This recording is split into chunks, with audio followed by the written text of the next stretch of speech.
அத்தனை செல்வமும் உன்னிடத்தில் நான் பிச்சைக்கு செல்வது என்னிடத்தில் வெறும் பாத்திரம் உள்ளது என்னிடத்தில் அதன் சூத்திரமோ அது உன்னிடத்தில் ஒரு முறையா இருமுறையா பல முறை பல பிறப்பெடுக்க வைத்தார் புதுவினையா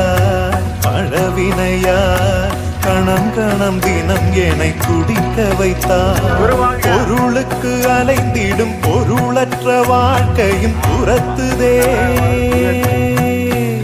உன் அருள் அருள் அருள் என்று அலைகின்ற மனம் இன்று பிதற்றுதே அருள் விழியால் நோக்குவாய் மலர்பதத்தால் தாங்குவாய் உன் திருக்கரம் என்னை அரவணைத்துணதருள் பெற